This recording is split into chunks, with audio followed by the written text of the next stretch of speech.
ብጻውኖ በርገር ከስልጣናቸው እንደተነሱ የሚያሳዩ መረጃዎች እየወጡ ነው። ሰሞኑን እንግዲህ ከሚያስተዳድሯቸው 7 ሀገረ ስብከቶች ውስጥ 5 ተቆንሰው 2 ብቻ እንዲቀራቸው ተደርጎ ነበር። ጭራሽ የወርቅ ጽላት በሚስጥር የኢትዮጵያ ኦርቶዶክስ ቤተክርስቲያን በሚስጥር በከፍተኛ ጥንቃቄና ጥበቃ የምታስቀምጠው የወርቅ ጽላት ጥቅምት 25 ቀን የነቀምቴ ሀገረ ስብከት ከተቀመጠበት ክፍል ውስጥ ለፍተሻና ለክትትል ሲገባ የለም። አሁን ግን ዘመድኩን አፍ ላይ የገባ ነገር ዘመድኩን እጅ ላይ የገባ ጉዳይ ሰውየው ለቤተ ክህነቱ ሰዎች በጣም ከፍተኛ ቅርበት ያለውና ያላችሁ ሰዎች በውስጥ እንደተላከልኝ ከሆነ ብፁዕ አቡነ ሩፋኤል አሁንም ተቃውሞ እየተነሳባቸው እንግዲህ ዛቻ እያስቀመጡ ነው። ከዚህ በኋላ በተኩስም ቢሆን ኦልሞስት ስልጣኔን አለቅም ነው። በአካባቢ ጳጳስ ተሾሞኔ ከተወገድኩ አለቅም እያሉ ነው።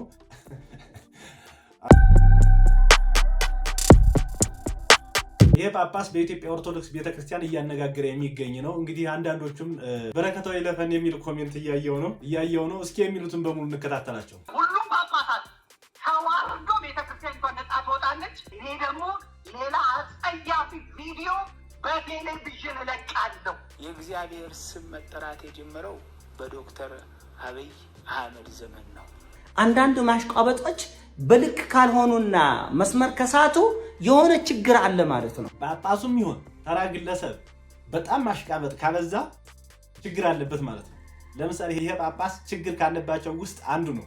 ከዚህ በፊት እነ መንሱር ጀማልና ሌሎች በጣም ሲያሽቃብጡ የነበሩት በቁጥጥር ስር ውለው ምን እንደተደረገ ታውቃላችሁ። ይሄ ጳጳስም ዛሬ ከህዝብ ሲገለል ቀጥታ ወደ ምንድን ነው? ወደ ማሽቃበጥ ነው እየተጠጋ ያለው።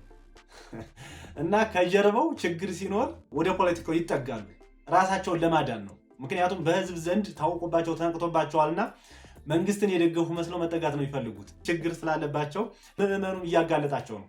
በእያንዳንዱ ኮሜንት ስትሄዱ በረከታው ይለፈን እያሉ ነው ምዕመኑ የሚገኘው እና የማሽቃበጥ ጥግ አይገልጸው። እንደገና ደግሞ ቤተክርስቲያንን ለመከፋፈል የማይቆፍረው ነገር የለም። አሁን ምዕመን ወይም የኦርቶዶክስ እምነት ተከታይ ስላገለለው ወደ ማሽቃበጥ ተጠግቶ ፖለቲካን ተገና አድርጎ ሊያመልጥ ነው የፈለገው። ብጻውኖ በርገር ከስልጣናቸው እንደተነሱ የሚያሳዩ መረጃዎች እየወጡ ነው። ሰሞኑን እንግዲህ ከሚያስተዳድሯቸው 7 ሀገረ ስብከቶች ውስጥ 5 ተቆንሰው 2 ብቻ እንዲቀራቸው ተደርጎ ነበር። አሁን ደግሞ 2ቱም ሀገረ ስብከት ተነስተው አርፈው ቤታቸው እንዲቀመጡ ትዕዛዝ ወርዳል የሚል መረጃዎች እየወጡ ነው። ሰሞኑን እንደምታውቁት አቶ ዘመድኩን በቀለ እብድ ሆኖ ወፈፌ ሆኖ በአቡነ በርገር ጉዳይ ላይ ሲጮህ ነበረ።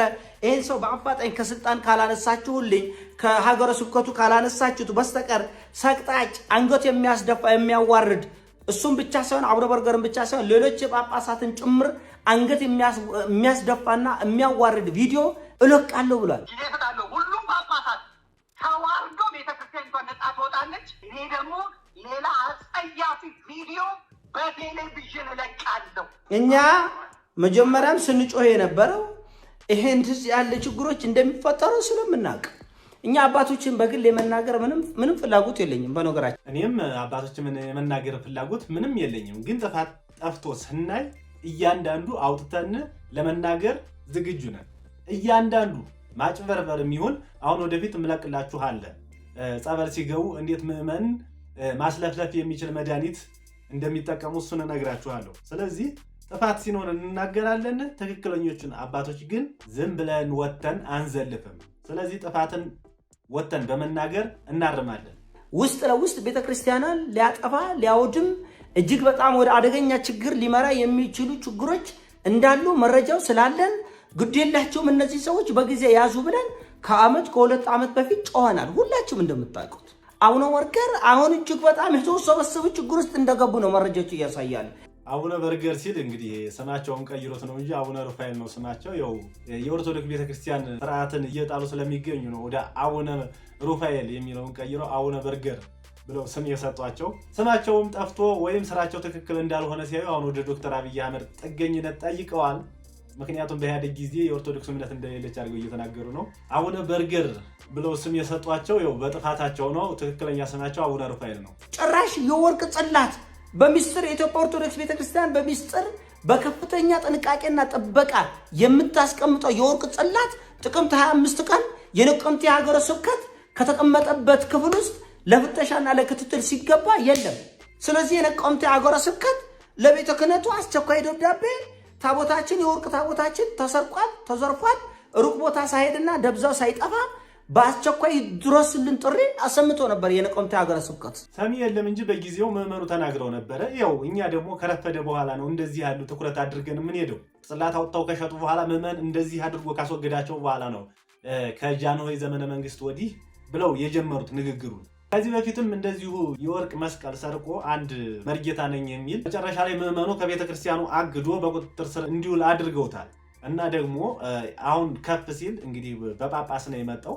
የወርቅ ታቦቱን አውጥተው ይሸጡት ይሁን ምን ሊያደርጉት ይሁን አይታወቅም። መቼም ይሸጡት ነው እንጂ ሌላ ነገር ሊያደርጉት መቼም አያወጡት፣ ሊያስባርኩት አንልም። የወርቅ ታቦት አውጥተው ነው እንግዲህ እስከዚህ ደረጃ የደረሱት። ደስ የሚለው ምዕመኑ በደንብ አጋልጧቸው እንዲወርዱ አድርጓቸዋል። ግን አሁንም በቁጥጥር ስር ካልዋሉ ሌላ ፈተና ነው የሚገጥሙት። ምክንያቱም አሁን እንደዚህ ያለ ችግር ሲመጣባቸው ሃይማኖታቸውን ቀይረው የኦርቶዶክስ ቤተክርስቲያንን እንደሚያጠለሹ አልጠራጠርም። አሁን ግን ዘመድኩን አፍ ላይ የገባ ነገር፣ ዘመድኩን እጅ ላይ የገባ ጉዳይ ሰውየው ለቤተ ክህነቱ ሰዎች በጣም ከፍተኛ ቅርበት ያለውና መረጃ በቀላሉ ማግኘት የሚችል ሰው ነው። ይሄ ሰው ይሄን ቪዲዮ ከለቀቀ በኋላ የቤተ ክርስቲያኑ ሰዎች ዋይ ዋይ ብትሉ ትርጉም የለውም። ይሄን ጉዳይ በአስቸኳይ መላ ፈልጉለት፣ አንሱልኝ ብሏል፣ አንሱለት። አይካላቸው ሰውዬ ያደርገዋል። እንደውም በዩቲዩብም በቲክቶክ አይደለም በቴሌቪዥን ነው መለቀው ያለ። እኛ ስለምናውቅ ለቤተ ክርስቲያና ካለን ጥልቅ ፍቅርና ክብር የተነሳ ነው እንጂ እኛ ይሄን ጉዳይ ኮንተንት አድርገነው ይዘነው ልንመጣ አንችልም። በወር አንዴ ነው እኔ በሁለት ወር አንዴም አላነሳ የቤተ ክህነቱን ጉዳይ። ችግሮች አሉ። ችግሮች ለኛ መረጃዎች በየጊዜው ይመጡልናል። ኧረ እባካችሁ አርሙ፣ ሾላ በድፍኑ አርሙ ነው እያልን ያለ ነው። አልታረመም ነው እየተባለ ያለ። ስለዚህ እንደዚህ ያለ ወንብድና ጨርሶ አቡነ ወርቀር ያደረጉትን ካደረጉ በኋላ ልክ እንደ መንሱር ለመሆን እየሞከሩ ነው። እንደ መንሱር ጀማል ለጠቅላይ ሚኒስትር ኩላሊቴን ይሰጣለው፣ ልቤን ይሰጣለው፣ ሳምቤን አላል። ጠቅላይ ሚኒስትሩ እኮ ኩላሊትን ስጠኝ ሳምባን ስጠኝ ያለው ሰው የለም። ነገር ግን የሰራውን በቢሊዮን የሚቆጠር ገንዘብ ዘረፋ ወደ ጠቅላይ ሚኒስትሩ በመጠጋት ወይም በመደበቅ የሚያመልጥ መስሎት ነው። ግን አልሆነም፣ አልተሳካም። የእግዚአብሔር ስም መጠራት የጀመረው በዶክተር አብይ አህመድ ዘመን ነው። ራሱ ዶክተር አብይ አህመድ ቢጠየቅ ወይም ለምሳሌ ኢህአዴግን የሚጠላ አንድ ፖለቲከኛ ቢጠየቅ ራሱ በኢህአዴግ ጊዜ የኦርቶዶክስ እምነት አለች የለችም ወይም የእግዚአብሔር ስም እንዳይጠራ ተደርጓል። አንዳንዴ እንኳን ማሽቃበጥ እኮ የሚያስኬድም ነገር አለ። የዚህ ማሽቃበጥ እኮ ጭራሽ የለም። በኢህአዴግ ጊዜ ለምሳሌ እንደ ደርግ ተከልክሎ አትጹሙ ምናምን ተብሎ ቢሆን ያስኬዳል። ለምሳሌ በደርግ ጊዜ ኦልሞስት እምነት እየተከለከለ ኢትዮጵያ ትቅደም የሚል ነበር አመለካከት የነበረው። ግን ከጃንሆይ ተነስተው ቀጥታ የት ነው? ከዶክተር አብይ ነው የመጡት። የማይመስል ነገር ነው ራሱ ያቀረቡት ማሽቃበጥ ራሱ የማይመስል ነገር በቀላሉ ማለት እንደው ራሱ ጠቅላይ ሚኒስትሩ ቢሰማ ራሱ የሚጠላቸው እንደው ሌላ ነገር እንኳን እንደው የኮሪደር ልማቱ ወይም ኢትዮጵያ ተለውጣለች ምናምን ቢል እንኳን ጥሩ ነበር። እንዲህ ያለ ጳጳስ ነው እንግዲህ ተሹሞ እስካሁን ሲመራ የነበረው ማለት ነው። ሊበላ የወርቅ ታቦት ልሸጥ አሁን ራሱ ዶክተር አብይ ራሱ ቢጠየቅ አሁን ካንተ በፊት በኢህአዴግ ጊዜ ሰዎች እግዚአብሔርን ስም ጠርተው አያውቁም ኢትዮጵያ ውስጥ ቢባል እንደው እሱ ራሱ አዎ እውነት ነው ይላል እንዴ? አይልም። ፍጹም ማንም አይልም። ሳርቅጧል። አንዳንድ ማሽቃበጦች በልክ ካልሆኑና መስመር ከሳቱ የሆነ ችግር አለ ማለት ነው። ኢትዮጵያ ውስጥ እንግዲህ አይላችሁ ሰዎች በውስጥ እንደተላከለልኝ ከሆነ ብፁዕ አቡነ ሩፋኤል አሁንም ተቃውሞ እየተነሳባቸው ነው። ይህ የምትመለከቱት ቪዲዮ 17 ዓመት ወይም ከዛ በላይ በመሩባት በጋምቤላ ሀገረ ስብከት እጅግ በጣም ብዙ ነገር ተፈጥሮብናል፣ ከዚህ በኋላ መታገስ አንችልም በማለት የሰኔ ሚካኤል ቀን ያላቸውን ተቃውሞ ገልጿል። የኦርቶዶክስ ቤተክርስቲያን ቶሎ እርምጃ ለምን እንደማትወስድ አላቅም። በቤንሻንጉል በጋምቤላ ኦልሞስት አሁን 2 ብቻ ነው የቀራቸው ተብሏል። ሌላው ምዕመን በአቡነ ሩፋኤል ስር የሚተዳደሩት ትተዋቸዋል። አሁን በጋምቤላ ደግሞ ያው ተቃውሞ እያሰሙ ነው። አንፈልጋቸውም የሚል እየተነሳ ነው። ቤተክርስቲያን ለምን ቶሎ መፍትሄ እንደማትሰጥ እስካሁን አልገባኝም። በእርግጥ የራሳቸው የሚያጣሩት ነገር ሊኖር ይችላል። አንዳንድ ሰዎች በዚህ 2 ቀን ሰዓት ስሜን ለማግደፍ የተናገሩት ነገር ስም ለማጥፋት የተደረገ ስራ እንጂ እኔ በአሁኑ ሰዓት ወለጋ ጫካ ውስጥ ቤጊ፣ ቆንዳላ፣ ሙጊ፣ አሺ፣ ነጆ፣ መንዲ፣ ቂልጡካራ ደረቴን ለጥይት ሰጥቼ የማገለግለው ለሃይማኖቴ ነው፣ ለቤተ ክርስቲያኔ ነው። 15 ዓመት ሙሉ በበረሃ የተቃጠልኩት ለሃይማኖቴ ነው፣ ለቤተ ክርስቲያኔ ነው። በሀገሬና በኢትዮጵያ ኦርቶዶክስ ተዋሕዶ ቤተክርስቲያንና በቅዱስ ሲኖዶስ ድርድር የለኝም። እኔ ግን አሁንም ወደፊትም እንድታውቁ ደሜ ቄለም ወለጋና ምዕራብ ወለጋ ላይ ትፈሳታለች እንጂ በህገ ወጥ የተሾሙ ሲሞናውያን እና ቤሴሎማውያን ሀገረ ስብከቴ ላይ የማይገቡ መሆኑን ላረጋግጥላችሁ እወዳለሁ። እንግዲህ ዛቻ እያስቀመጡ ነው። ከዚህ በኋላ በተኩስም ቢሆን ኦልሞስት ስልጣኔን አለቅም ነው። በአካባቢዬ ጳጳስ ተሾሞኔ ከተወገድኩ አለቅም እያሉ ነው።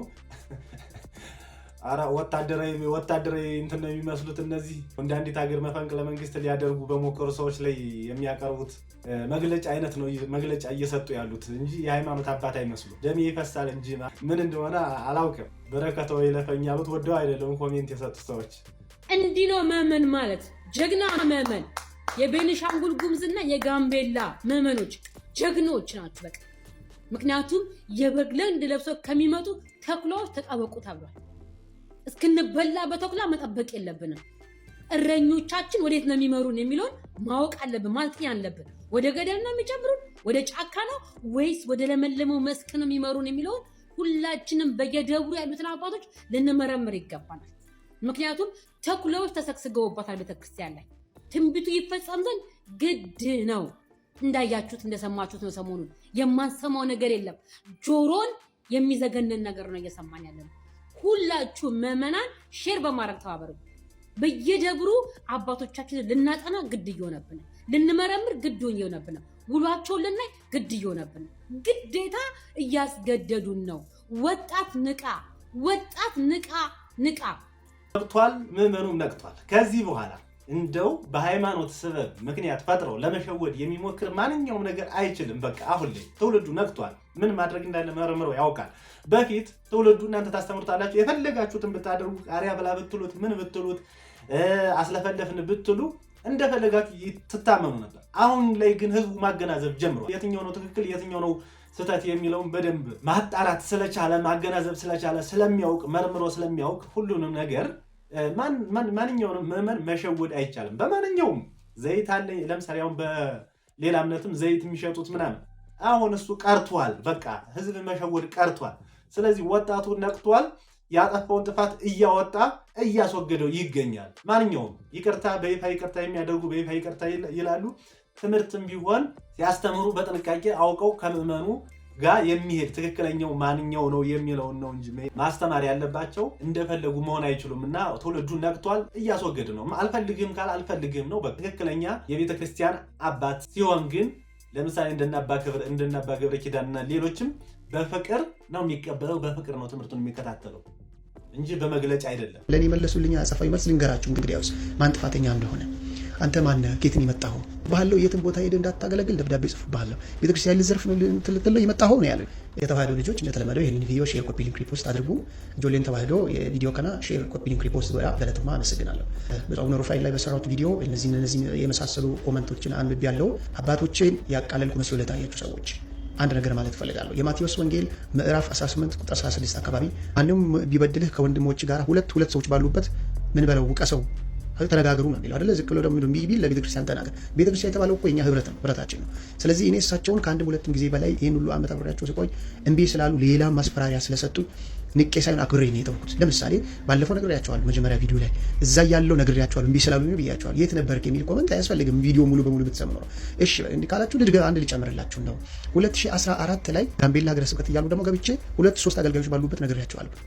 ምስክሮች ከሆኑ ካልፈሩ ለእንጀራቸው ካልሰቡ እነዛ አገልጋዮች ዛሬ ይመሰክራሉ።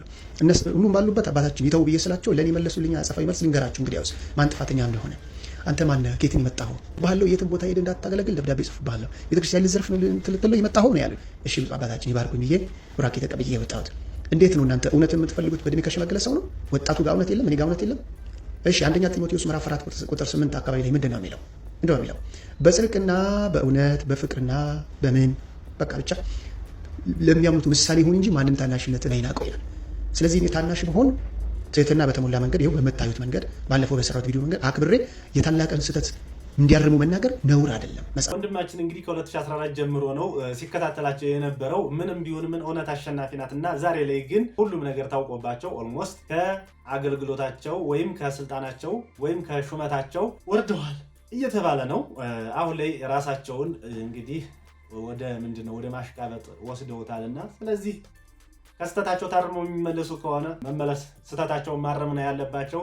አረ ጉራ ካሮይ ካሉ ደግሞ መንገዳቸውን ጨርቅ ያርግላቸው ነው የምንለው። ሩፋኤል ኦሮሞ አይደለም። ኦሮሞነትን የሚጠቀመው ለመነገጃና ወንጀሉን ደካማ ጎኑን በአጠቃላይ ለመደበቅ ነው። ሩፋኤል ስላችሁ ከመላእክት ወገን አንዱ የሆነውን መልአክ ሩፋኤል ሳይሆን የኢትዮጵያ ኦርቶዶክስ ተዋሕዶ ቤተክርስቲያን ጳጳስ የሆነውን ሩፋኤል የሚባል ግለሰብ። ሩፋኤል የተወለደው አጣጣሚ ሚካኤል ጎንደር ሲሆን እናቱ ትግራዋይ ናት። አባቱ የጎንደር አማራ። አባቱ በደርግ ስርዓተ መንግስት ማለትም የእግዚአብሔር ታናሽ ወንድም በሚባለው በመላኩ ተፈራ የወያኔ ተላላኪ ነህ ተብሎ የተረሸነ የተገደለ ሰው ነው። ከዚያ በኋላ እናቱ ከጎንደር ወደ አዲስ አበባ ሰባራ ባቡር፣ ከሰባራ ባቡር የደርግ ስርዓተ መንግስት ወድቆ ኢህአዴግ አዲስ አበባን ሲቆጣጠር ወደ መቱም የሴቶች የውበት ሳሎን ከፍታ ትሰራ የነበረች ሴትዮ እናት ነች። ሩፋኤል ወደ ቤተ ክርስቲያን የተጠጋው ከሰንበት ተማሪ ጓደኞቹና ከአንዳንድ ዲያቆናት ጋር ሲሆን የዲቁና ህይወት የሌለው ሲሆን ሰንበት ተማሪ አልፎ አልፎ ሲገባ ማህራና የደጀ ሰላም ሌላ ነገር መናገር እኔ አልፈልግም። ማለት ምን ይሁን ጵጵስና ተቀብለዋል። ግን ምንድነው ኦሮሞነትን ጽንፍ አስይዘው ሊከላከሉበት የሞከሩበት መንገድ ኦሮሞ እንዳልሆኑና መነሻቸው የት እንደሆነ እየተገለጸ ይገኛል። ስለዚህ ምንም ቢሉ ጥፋታቸውን ለብቻ መያዝ ነው እንጂ ወደ ብሔር ማስጠጋት የለባቸውም። የትኛውም ሃይማኖት አባት ሲሳሳት ተነስቶ ይቅርታ ነው የሚለው። ከዚህ በፊት ይቅርታ ያሉ ስላሴ ጾታ አላቸው ያሉ አባት ወጥተው ይቅርታ ብለዋል። ይቅርታ ማለታቸው ትክክል ነው። የሰው ልጅ ያጠፋል፣ ይሳሳታል። አቡነ ሩፋኤልም ጥፋቱን አምኖ ይቅርታ ማድረግ ነው እንጂ ያለበት ወደ ብሔር መጠጋት፣ ወደ ጠቅላይ ሚኒስተሩ ማሽቃበጥ ምናምን አያዋጣቸውም። በቃ ስራ ነው የሚያድንህ እንጂ ማሽቃበጥ አያድንህም። ብሔር አያድንም የትኛውም። ምክንያቱም ብሔር አሁን ኦሮሚያ ውስጥ ብዙ አባቶች አሉ። እነሱን ማንም የተቻቸው የለም። አማራ ክልልም እንደዚሁ፣ ትግራይ ክልልም የትኛውም ዓለም ይሁን የኦርቶዶክስ አባት የትኛውም ቢሆን ለምዕመኑ አባት ነው። የሩሲያ ጳጳስ ለኢትዮጵያውያን አባታቸው ነው። የአሜሪካውም በተመሳሳይ የትኛውም ዓለም ተጓዙ አንድ የኦርቶዶክስ አባት ለየትኛው ምዕመን አባት ነው። ብሔር ምናምን ጠጋ ማለት አያዋጣቸውም ለማለት ፈልጋለሁ። ላይክ ኤንድ ሰብስክራይብ እያደረጋችሁ የዩቲዩብ ቻናሉ ቤተሰብ ይሁኑ።